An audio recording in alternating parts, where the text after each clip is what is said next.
Hello বন্ধুরা, আজ একটা স্কিন কেয়ার রুটিন তোমাদের সাথে শেয়ার করব। তো দেখো আমার স্কিনের অবস্থাটা। ফার্স্টে আমি একটা অ্যালোভেরা জেল নিলাম পতঞ্জলি থেকে। তারপর আমি আমার ফেশিয়াল হেয়ারগুলোকে রিমুভ করে নিচ্ছি। এটার জন্য কোনো বেশি হেয়ার বা কোনো স্কিন ড্যামেজ কিছুই হয় না। তারপরে মুখটা জল দিয়ে ধুয়ে এসে আমি একটা পার্পেলের ফেস স্ক্রাব মাস্ক ইউজ করব, যেটা কিউই ফ্লেভারের। স্ক্রাবারটা মুখের মধ্যে দিয়ে ভালো করে ম্যাসাজ করে নেব।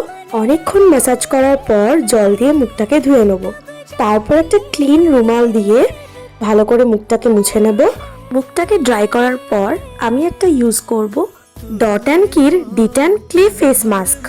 ওটা পুরো মুখে আগে অ্যাপ্লাই করে নেব ভালো করে। অ্যাপ্লাই করার পর ওটাকে আমি মুখের মধ্যে 10 to 15 মিনিটস রেখে দেবো, যতক্ষণ না ড্রাই হচ্ছে।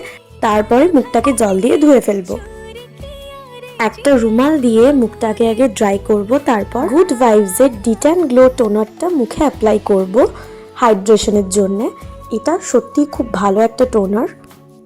তারপরে ডট অ্যান্ড কির সিরামটা আমি ইউজ করব। মুখে অ্যাপ্লাই করার পরে ভালো করে ম্যাসাজ করে নেব। লাস্টলি একটা ময়েশ্চারাইজার ইউজ করব। আমি এই নিভিয়ার ময়েশ্চারাইজারটা ইউজ করি, এটা আমার স্যুট করে। তোমাদের যেটা স্যুট করে মুখে তোমরা সেটা ইউজ করতে পারো। আর সবার শেষে একটা লিপ বাম ইউজ করব, যেটা স্কিন কেয়ারের পরে মাস্ট। এটা ছিল dot and Kiir lip balm. চলো আজকে স্কিন কেয়ারটা তোমাদের কেমন লাগলো জানিও। আজকের মতো টাটা।